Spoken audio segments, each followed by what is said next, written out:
Saatnya pada saat ini kita akan melayani firman Allah. Untuk pembacaan firman Tuhan, mari kita berdoa.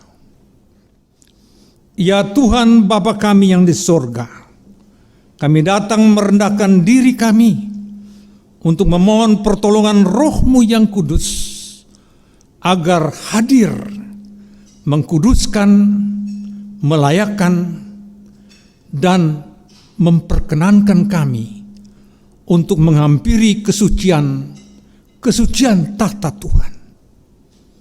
Tuhan, hadirlah di tengah-tengah kami, berbicaralah kepada kami, agar kami boleh dikuatkan iman, dihibur, dituntun, dan dipelihara dalam hidup kami sesehari.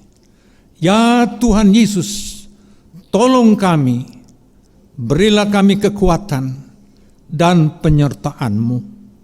Dalam nama Tuhan kami Yesus Kristus, kami berdoa.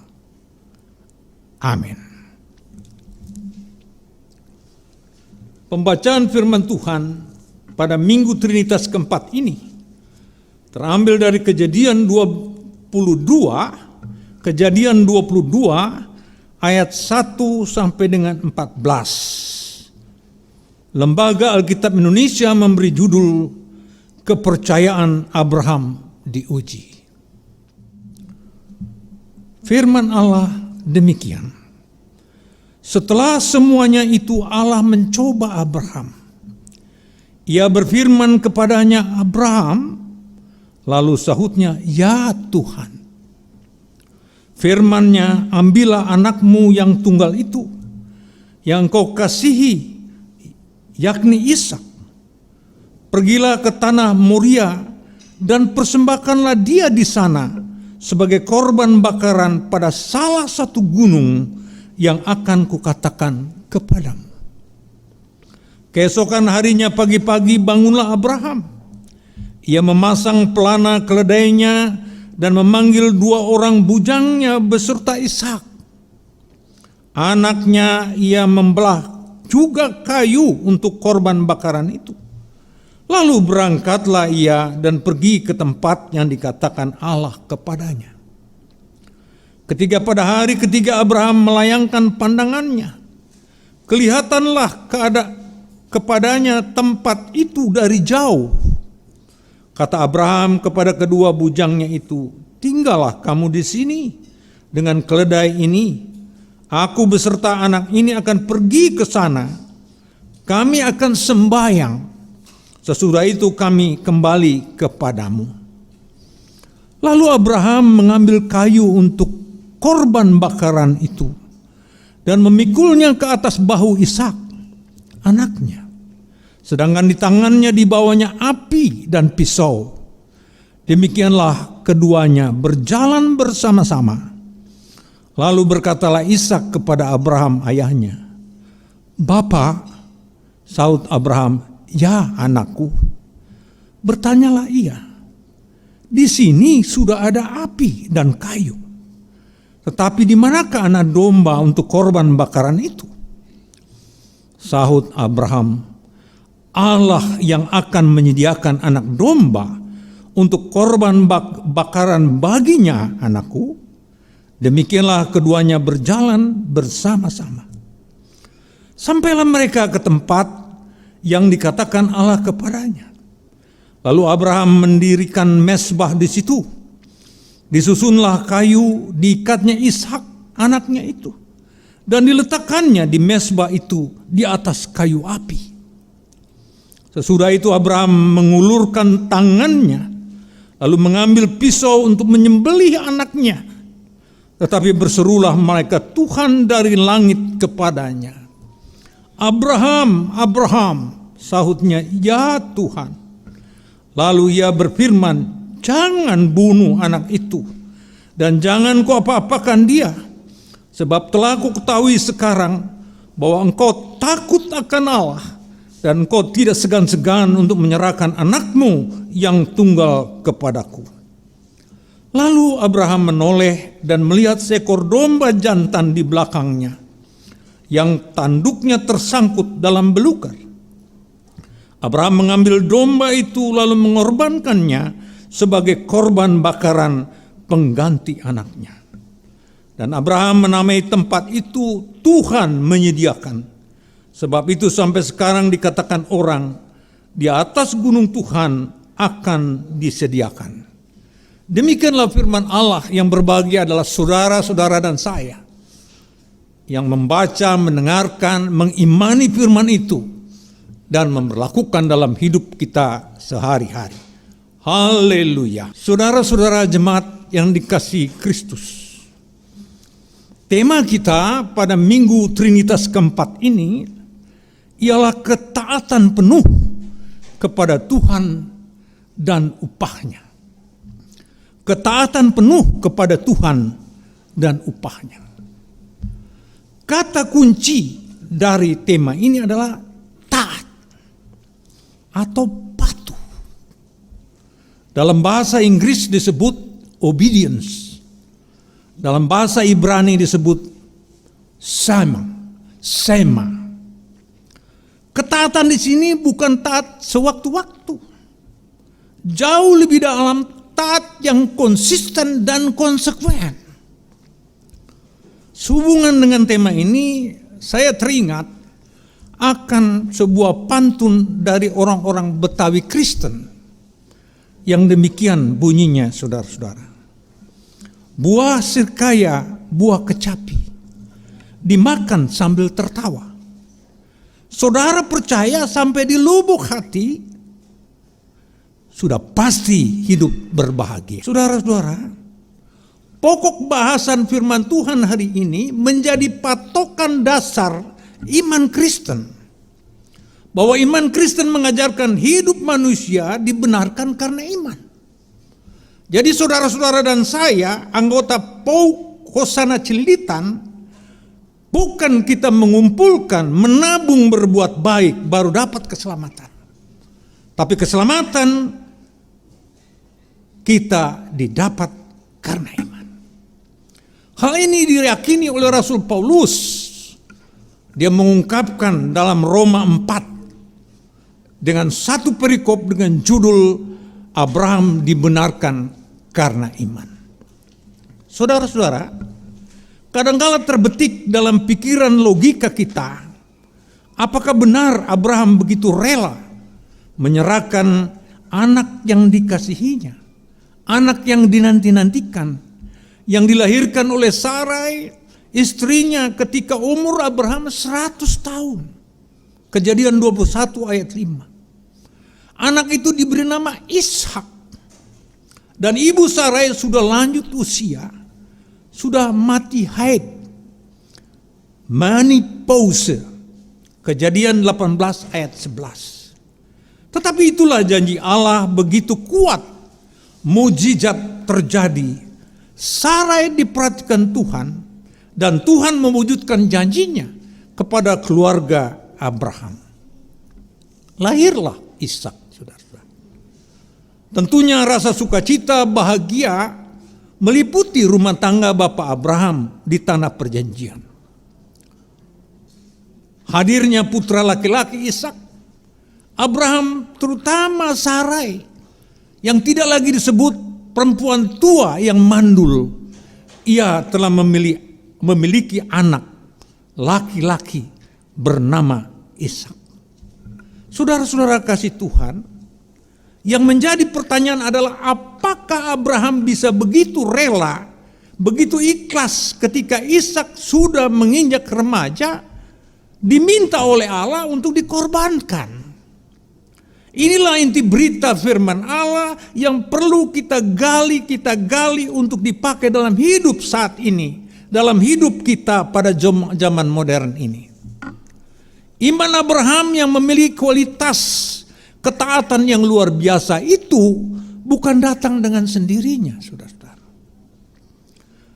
Kata orang Betawi bilang bukan ujug-ujug timbul. Tetapi bila kita menengok ke belakang, ada dua oknum yang berdialog dalam dinamika kehidupan Abraham. Di satu sisi pihak Allah yang memilih, memanggil, mengenalkan diri kepada Abraham. Yang kedua yaitu oknum pribadi Abraham, anaknya Bapak Terah, kakak dari Bapak Nahor dan Bapak Haran. Mereka tiga bersaudara dari anak Bapak Terah. Abraham anak yang paling tua. Anak yang paling tua ini anak sulung, tanggap, peka, dan dengarkan akan panggilan Tuhan. Kita lihat dalam kesaksian Kejadian 12 ayat 1-9. Ketika dia dipanggil oleh Tuhan untuk keluar dari negeri Ur Kasdim menuju ke tanah perjanjian. Sejak awal pemanggilan Abraham dan Sarai bukan tanpa pergumulan, saudara-saudara. Bukan tanpa pergumulan iman. Abraham di negeri Ur Kasdim Mesopotamia bukan orang susah, orang binen, orang kaya, ditandai mereka berangkat dengan ternak-ternak, hamba sahaya, dan Lot keponakannya. Di mana ayahnya Lot Haran sudah wafat di Mesopotamia. Abraham sebagai kakak paling tua bertanggung jawab terhadap masa depan Lot, keponakannya. Sekarang Tuhan memerintahkan ke negeri tujuan yang dijanjikan. Belum jelas negeri itu di mana tempatnya. Allah berfirman, jalan, dia jalan. Allah berfirman, stop, dia stop. Di sini Allah membina Abraham patuh taat akan firman Allah. Dilatih setia. Demikian juga dalam rumah tangga kita. Bapak, ibu jangan harap anak-anak kita menjadi anak yang hormat akan orang tua. Jangan harap anak-anak kita taat akan firman Allah. Jangan harap anak-anak kita sayang kepada saudara-saudara dan keluarga. Jika sejak dini tidak dibiasakan dilatih dalam membentuk karakter mental spiritual yang baik. Rumah tangga Abraham dibawa ke utara, saudara-saudara. Dibawa dari Mesopotamia, dibawa ke utara, tiba di negeri Haran. Negeri Haran adalah hulu sungai Efrat dan Tigris. Sedangkan Mesopotamia adalah muara sungai Efrat dan Tigris. Tempat itu baik untuk beternak di Haran. Tapi bukan itu negeri yang dituju, saudara-saudara. Abraham harus melanjutkan ke tanah perjanjian. Dia harus turut, patuh, dan taat. Tibalah rumah tangga Abraham di Sikem.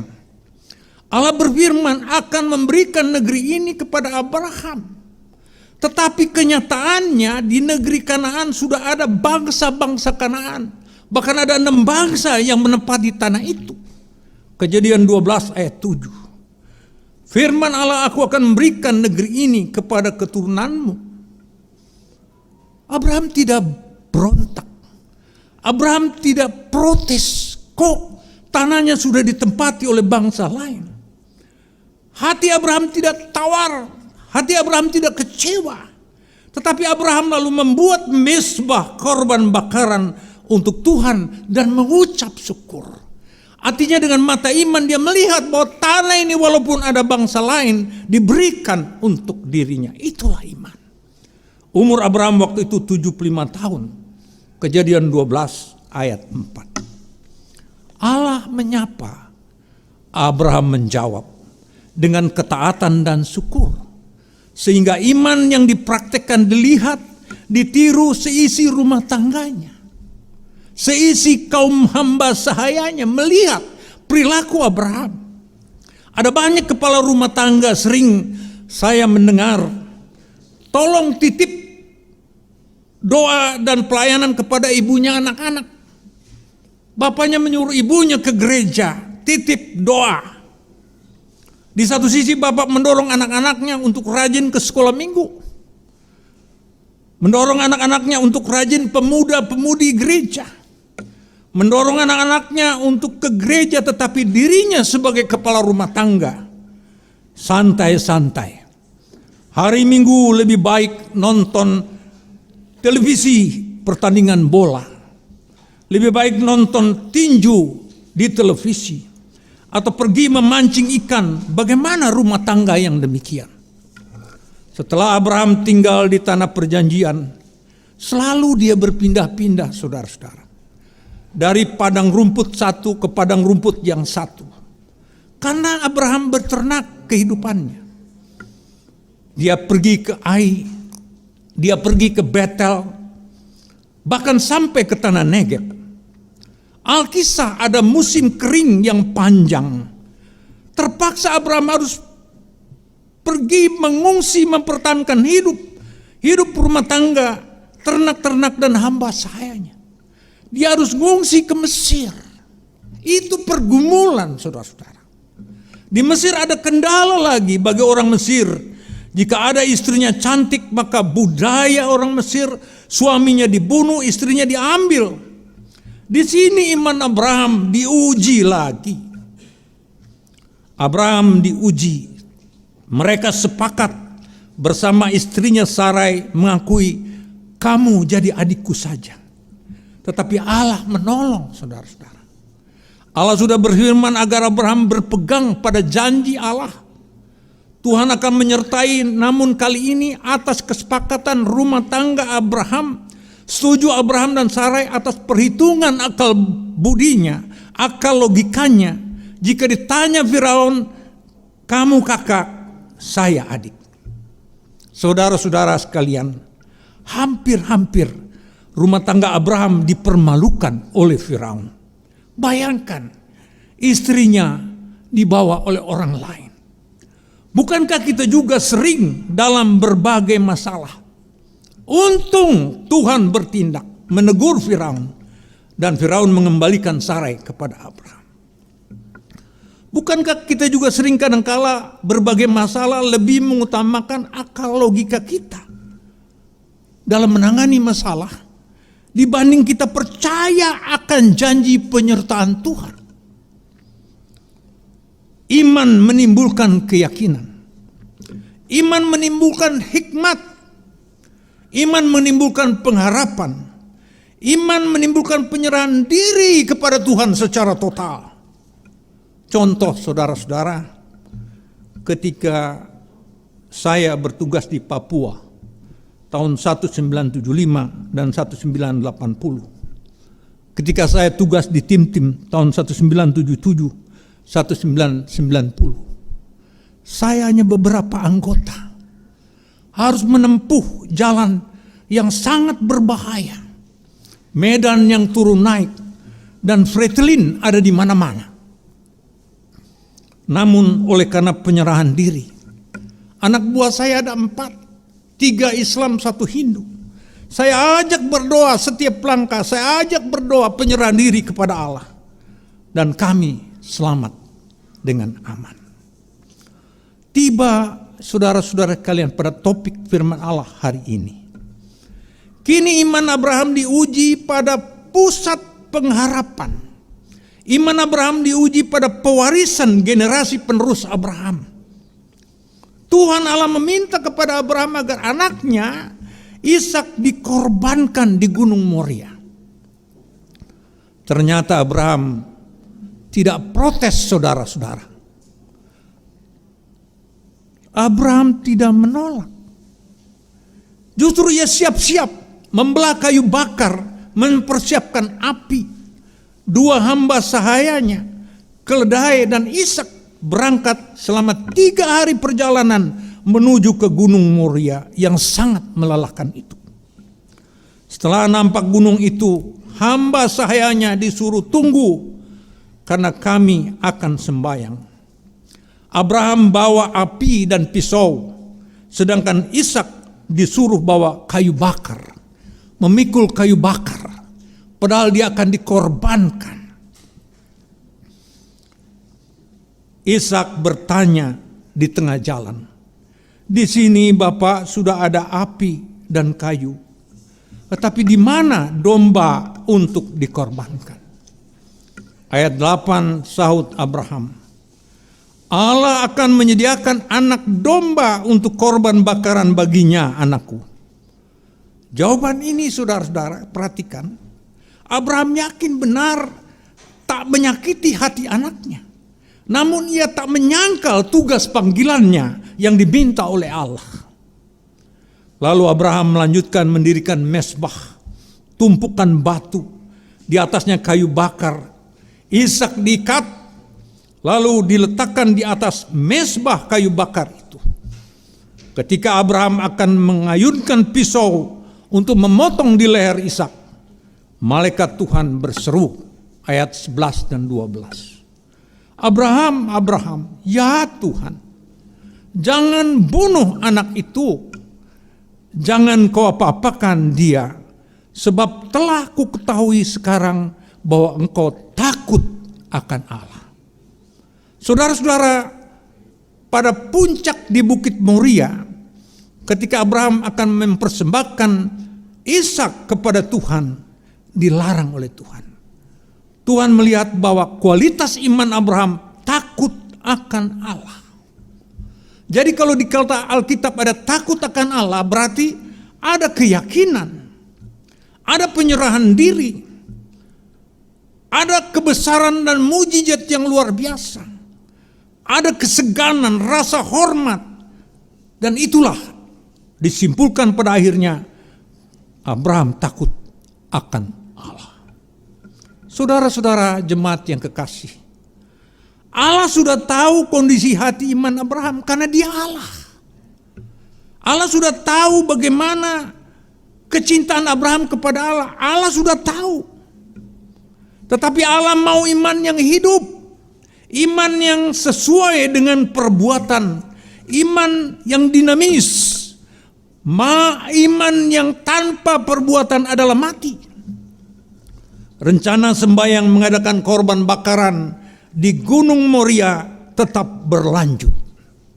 Apapun halangan, apapun tantangan, pelayanan harus berlanjut. Di dekat Abraham dan Ishak ada domba jantan tersangkut di semak belukar. Abraham mengambil, disembelih dan dikorbankan. Saudara-saudara yang kasih, Abraham dan Ishak antara ayah dan anak perjanjian beribadat kepada Allah dengan cara mempersembahkan korban bakaran kepada Tuhan di Bukit Moria. Di sini ayah, di sini anak.